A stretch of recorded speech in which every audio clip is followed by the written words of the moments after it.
The best team over the last 2 years against a team without its best player. It's probably not going to work. Finally, in Detroit, Cavs mounted a comeback with the #1 seeded Pistons pulled away. 4 straight wins for Detroit. Some kind of sweep. Harden and Donovan combined for 45, but Harden didn't love his turnovers, and Donovan didn't love the lack of calls. Take a listen. For me, I got to be better, and I will be better turning the basketball over. From turning the basketball over and getting shots up. And then it gives our defense a chance to get back and get set. I think we did other than that, we played a pretty solid game. The free throw disparity is not why we lost tonight. I want to make sure I say that, but I don't know, I'm trying to get downhill, and a friend of mine got fined for talking about flop, so I'm not going to try to double down, but I feel like that's what I got to do at this point. Okay, this last one, fighting with Donovan. We got some terrific NBA action in store for you today. Well, look, both had their struggles. But Harden did give them 13 points in the fifth quarter. Right? I know he had the 7 turnovers. No, he was having a brutal game until that, and then he salvaged it. Yeah, I mean, and that was when the game was kind of in balance, Both of these guys have struggled over the last, 6 games. I don't know what's going on with Donovan Mitchell. We talked about it. He has been a very good playoff player, even though he never made it to the conference finals before. I heard it looks like they get along. I'm sure that's not a problem, but I don't know if they're just stylistic things. They not fit, but maybe you gotta stagger your reach a little more. But I don't know. But Donovan has not been himself lately. But my answer is this question. I think Harden played better. Donovan had 3 5 and 6 points in the fourth quarter. But my answer is Jared Allen. Jared Allen, who you count on every night to give you 15 and 9, 15 points, 9 rebounds, had 2 points and 3 rebounds. 2 points and 3 rebounds. All right, and he had 22 points, 19 rebounds, and 3 blocks in game 7. If it wasn't for that, they aren't even playing right now. And so he just did Jalen Duren, and I played Cooper and said, I don't want him. I don't want him. Al Trouble was out on the court that much. He went on his way. I think I'm going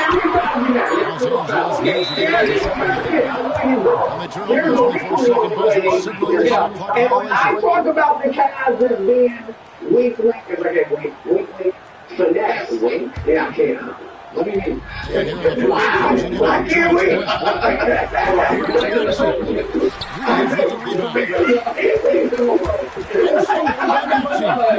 had to really have a rap. I can't wait. I had to have a rap.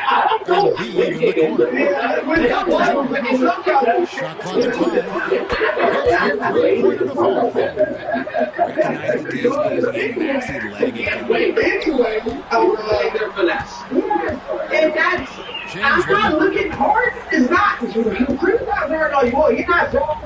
Criticize Donovan all you want. They're not soft. I'm looking at the things. And they didn't want anything. And that's for Jared Allen got to step up. So I agree with that. I am kind of agreeing with this argument. Grabs the miss. The Jared Allen was up the Outside. wait.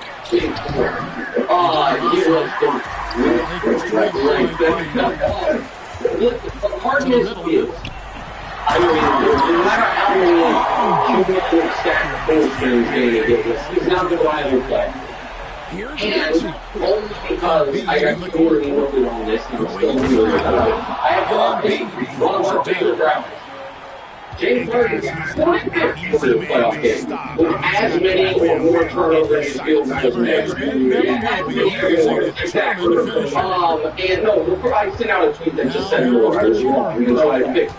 And just for context, how many games they've all played. Harden played, to be fair, not that much more, barely more than KD. And 45 is 35% of 1. He's playing 1 game. Of his third playoff game, he does something like that. He is in this postseason averaging 5.5 turnovers per game. He has 43 turnovers this postseason. Only Cade of every part of this postseason has more than 28. Now, Kane has 45, but Kane 45 responsibility. Yeah, and Kane had like a super high turnover 3-game stretch. So there's that. But I'm not surprised. I'm a little surprised and disappointed by Donovan. And listen, Donovan is saying I was not getting it. Maybe. I would argue Donovan is 7 because he is leading all players this postseason by a lot in 3-pointers. He has 7 3-point attempts. Nobody else has more than 6. So he's first in that. Meanwhile, he is tied for 52nd in free throw attempts with 18. It's fewer free throw attempts than Christian Brown, who's at home, than Ayo Dosunmu, who's been injured. And he wanted the playoffs. He got like the line 7 shots in free throws. Since then, for the last 7 playoff games, he has taken 63 threes and 11 free throws. That is fewer free throws he's taken in any 7-game span, postseason or regular season, since the very beginning of his career. And so now, again, maybe, to be totally fair, I haven't watched every drive to the basket like these games have been on with other games on, so maybe he is not getting some of the control. But I think some of it is.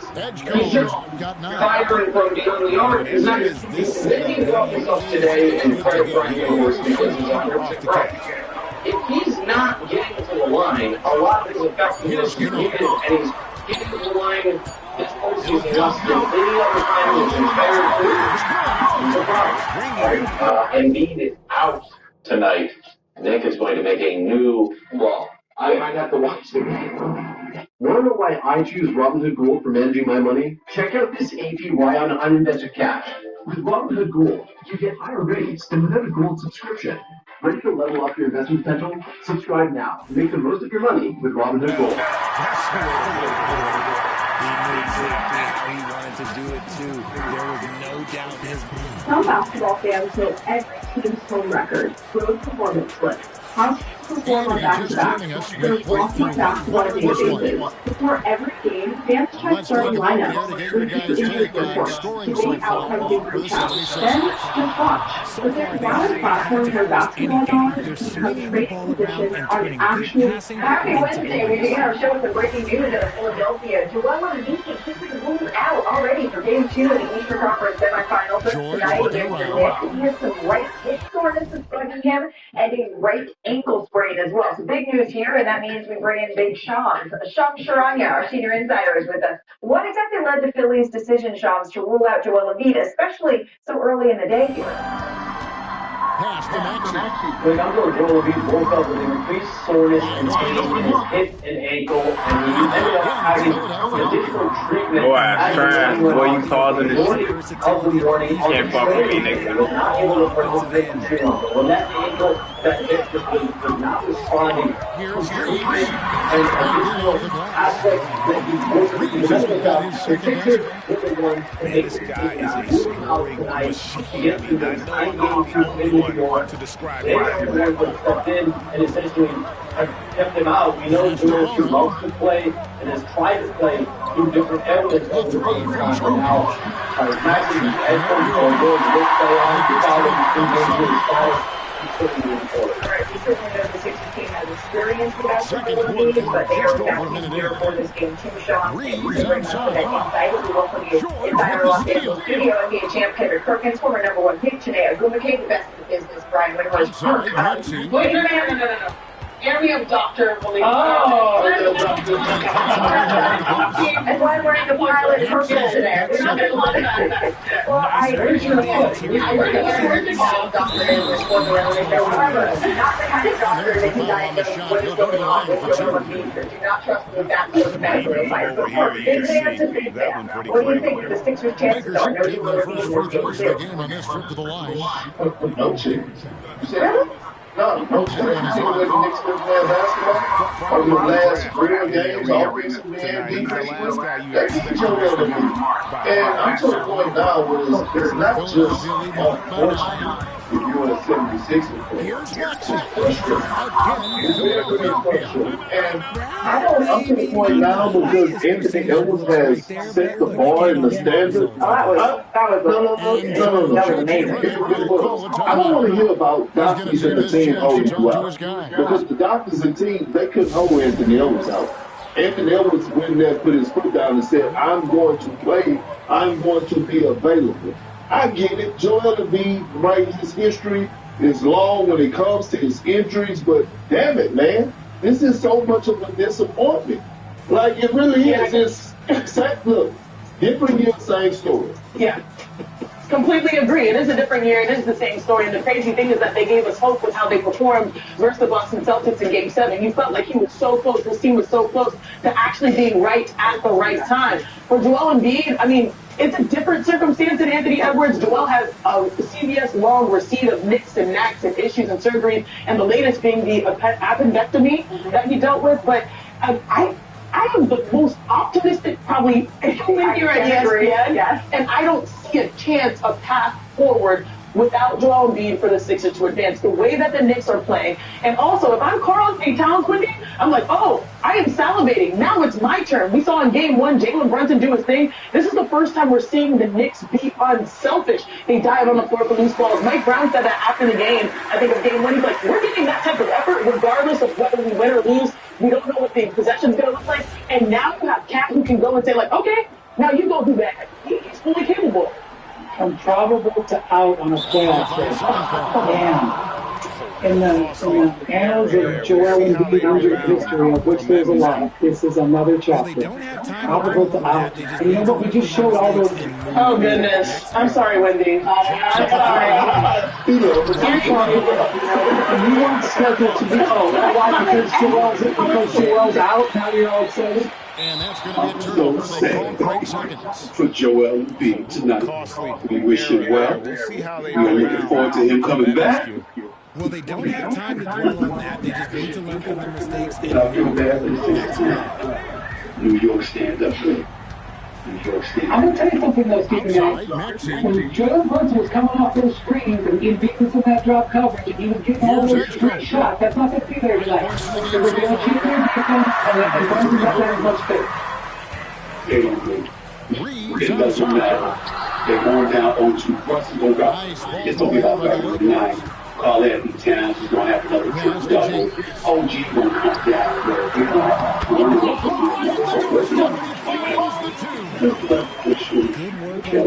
like when LeBron gets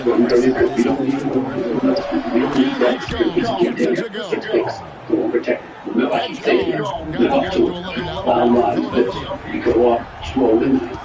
We go back to the city of New York, show them more than what's so apple. If we can try to be ready, we can be encouraged. We come back to the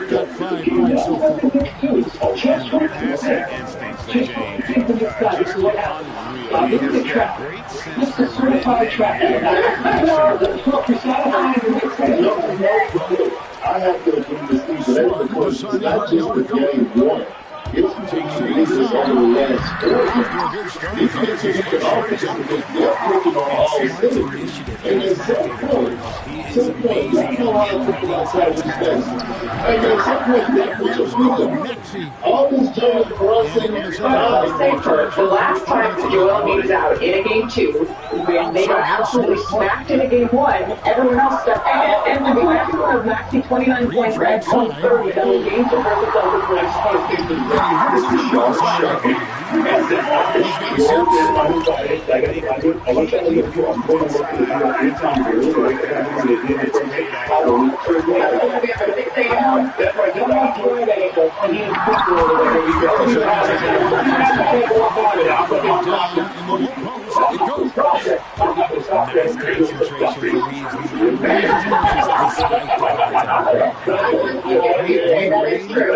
You get out of here. We're going to get to the Lakers. No problem. Let's take it.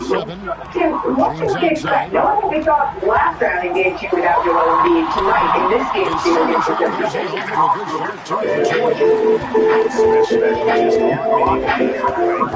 accelerate to the rim and finish in style.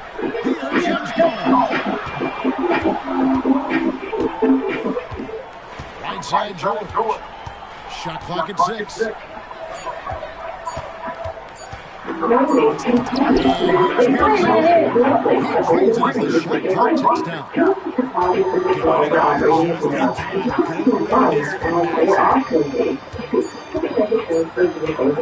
Debit card, PayPal, or wireless payments.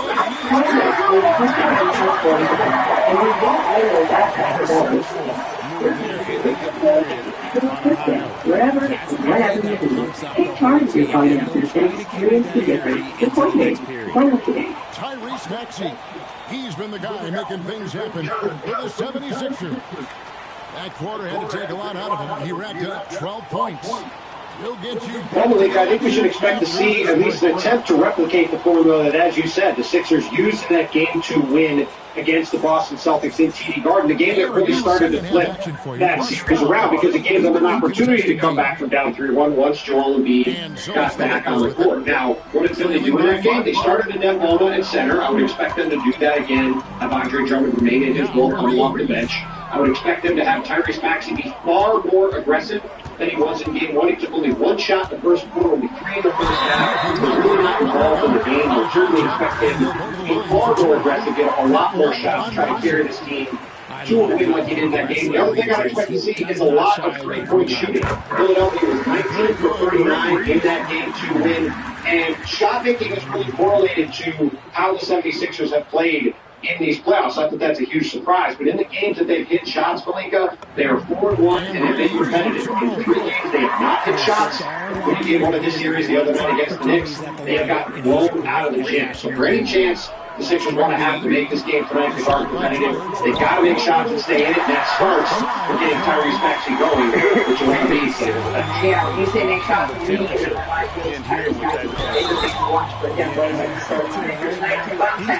We always appreciate the time. And so that's one of the really surprising, right? 76ers playing games above 500 with Joel this season, 3 games under in the games they were at the big man. And in the last regular season game against the Knicks, without a lead, the Sixers they lost by 49 points at home. However, that was the Cancun game, right? It's one Rick Balls for Brandon Galveston, depending on where you're going.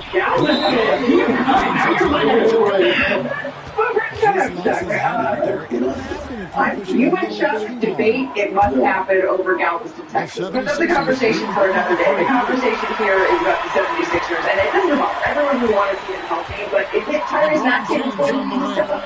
Once again, I see this being a point guard battle, especially when the offensive team. You know the thing, styles make fights, and both of these point guards play a different style. Jalen Brunson won game 1 by playing physical. Game 2, Tyrese Maxey, he can have the advantage because his speed kills. Tyrese Maxey actually travels at the fastest average speed in the NBA. Wow. So he can use that to his advantage, and so he can force Jalen Brunson to be on his heels with the attack. I know sometimes people question if defense will force the issue here using your speed of your Tyrese Maxey. So that's for advantage. He did not play for the game 1, and expect to lose some games. George has got his first points in this one. Here's got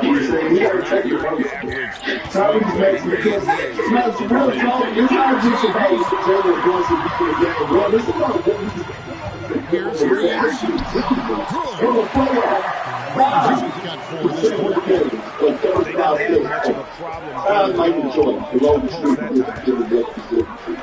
That don't make no sense. At some point, you got to man up and go toe-to-toe. Mano is mano. That's what all boys do. Jalen Brunson is too covered. Everything dealing with the Philly left and 76ers. Cheese steaks, so whatever it is, it's over. And he's comfortable with it. At some point, I ain't going to say, nah, boy, I want to look quick in your eyes and you're going to smell my cologne. Into Miyaki, I'm falling up and down. Whichever one it is, but you don't step out the road. And don't say you want to listen powerhouse on offense. You think that he goes away. You think about offense. But I'll tell you, the defense is what it's going to be changed. They're not going to put him in a pick and roll. I think they're going to try 5 That was what James Brunson did. Did you watch James Brunson or OG Anunoby highlights? Cut by OG Anunoby. Their defense is only allowing 6 points in this series. when you watch the highlights, they're going to Over to the left on wing. the other end, if there's a lead sitting back there, they're going to be able to play more aggressive defense. Because they down their 3-point percentage so low. They cannot let him keep that way. Run the pathway for the Sixers to pull this off is the offense of the Knicks under control. Maybe adjusting a thing or two. That's all. I mean, what they've been averaging about 120, 125. The Knicks have been under 100 on the 76ers. The New York Knicks have been so impressive. Yeah, that's the difference with Mike Brown. The defense is where they really embrace the basketball. And, again, holding their opponents to under 100, that's a testament to what they've done with the buy-in. And then on the other side, honestly, it's like a cat game. And that's the difference. Like, they're like this camaraderie that's found in basketball. I think Cat's been out game. I don't know who's going to get these points. Because like Mike Brown, if they're going to over the years, get the Golden States and the Raptors can't do their points similar, and he can enjoy. But yeah, the triple doubles are fine too, and that was a question of if we're going to see that, and now we're starting to see the offense run with Carl Anthony Towns a little bit more. All right, time for meat check. Brought to you by DraftKings Sportsbook. Tyrese Maxey hasn't gone back-to-back games that are 24 points the entire postseason. Anyone think he's due to come back? Well, he's going to get busy. He's going up to 25 points. How about Jalen Brown? He don't stop. You mentioned 35. I'm saying he's there at 5, maybe 6 tonight. That's a big pain, bro. And how about Josh Hart? Oh, I like Here's it. Matt 3 and 15 points in the game. Johnson And took here's Josh Jordan. Hart. And now the defensive stopper for the Knicks. And he's performing like, every single thing. Actually, like it. Wide to the Jordan. Hurry to back to 25 points. Josh Hart. 15 rebound. That one they picked up. In the game's quite as smooth as a finger. Great finish right there. And the ball travels out. It was last touched by Jordan. Just didn't get his hands up in time on that one. They weren't on the same page there. Lakers trailed by 3. Reeves outside. All right, so the NBA got Jalen Brown $50,000 yesterday after the Celtics scored against officials having opened against him during Boston's second game early round loss in the second game. The former Finals MVP raised eyebrows in his live stream comments after he was both the most fun and his favorite of his career. I know he will stand, given he was without his title shot, Jason Tatum for much of the year, and the Celtics will ultimately bounce in the first round. Well, then Tracy McGrady, the NBA legend and NBC sports analyst, shared his close relationship with Brown. We made on the situation yesterday. This frustration lies deeply within the organization and other things that we don't really have details. This is his second trip to the line tonight. It's just a lot of stuff that I've been hearing just going on with the Boston organization. So I think part of him is like, I showed you guys more of who I am as a basketball player. Not only just, what I did on the basketball court, but the leadership that I'm displaying within, this team and seeing that. Not having our, best player in JT. Brad Stevens addressed what McGrady had to say. I talked to Jalen one day a little bit after he just real quickly and was nothing but positive. He has not expressed his frustration. We've been here 10 years together, and I just think that myself, JB, and everybody around here loves JB. Outside, George. I think just like any of our other guys, as we get to the end of the season, our year and my goal always open. It's near So Brad Stevens clarifying a little bit. Obviously, you heard what T-Mac had to say. We heard Jalen Brown on his live stream. Stephen A., what do you think of all of this? First of all, a couple of things.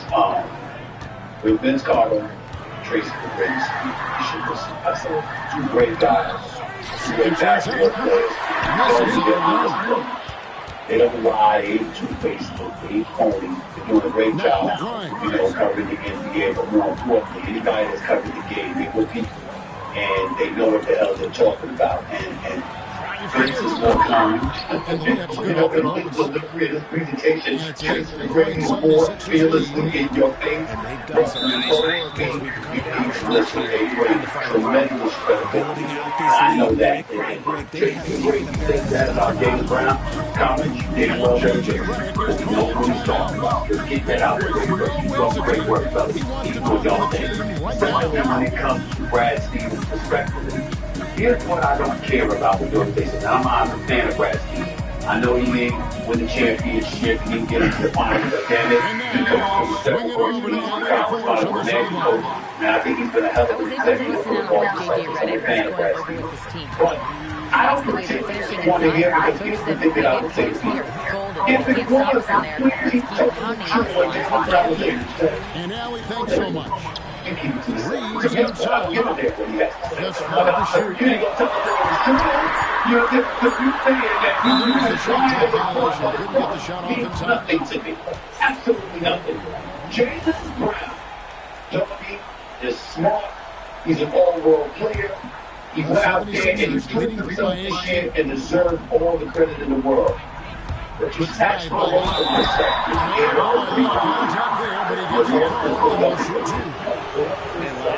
His fair share of points. Didn't do it. This guy's on fire. And instead of arguing, the first thing that came out of his mouth,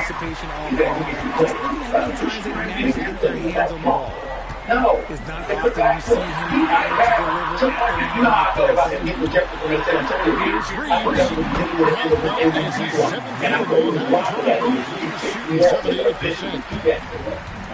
And he's right when he said that sometimes baby moms should come in this way for a while and lose because I told y'all it's not like that. It's not fair to James Brown. But he did not have to show at all. Losing a 3-1 lead as a and coming out of your mouth, and the first word out of your mouth is lobby and officiating. And then you do another thing, you do the same video. What do? I'm talking about how this is your best. You had your best time this year. This was the best season that again you won a championship. All of a sudden, that's about you. That's not about the Celtics. That's not about your teammates. It's certainly not about Jason Tatum. And if it was about Jason Tatum, it was about Jason Tatum having to sit down so you can elevate your shot. And as Dwayne said, that's at the expense of the team. I'm not saying that Jaylen Brown needs this one. I'm saying his words can affect that. He was when he rejected. And that shot is the one that they should be taking if they really want to make this comeback here. And there's the call on DeAndre. That is his first foul of the game. Here's two big decisions that come right here. This will be way more important than Rose. Here comes some action. Number one, the Celtics have to decide whether they are moving forward with these guys in the style play. They've been together for years and friends. They got to decide. They're going to keep shooting 80% of their shots, 60% of their shots is straight. This is the way they want to play. He's got something his players need to hear.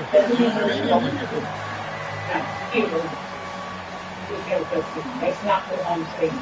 But once you sign into that contract extension, you're locked in. In the current NBA, no matter what anybody says, when you got a guy on a long-term deal, they don't want to trade him. And you just got to accept my role here. You want one of our group back. Like, now I've got to move on to the second decision. That's Jaylen Brown. Here's Reeves. Jaylen Brown won the contract. One missing. If you're going to pay attention to those goals, what you talk about. Here's Nba. And there's the second call as they get across half court inside. They just trailed by 8. Reeves outside. Now Hachimura. Smart outside. Taking that contract, he's had a $7 million. And stolen by taking that contract. Grimes with it, and Hachimura picks him up defensively. Charge! A three-pointer. Guys, I think this is a game happen. And what looks to be a Philadelphia. Fewer miscues made the difference. I mean, a great all-around effort. Not only did they minimize their turnovers, but kept the pressure up on D, forcing the other team to commit turnovers. And you know, looking back at all the contributions tonight, it was a really phenomenal all-around game for Tyrese Maxey. And his playmaking is what stood out to me. Effortlessly creating for his teammates. Shot clock at 2. Maxey. Good! Lays it right in there.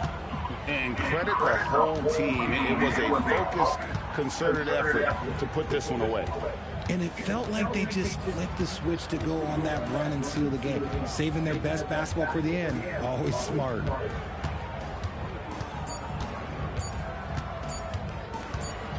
Whoops, there's the 24-second shot clock violation, so they'll take it over.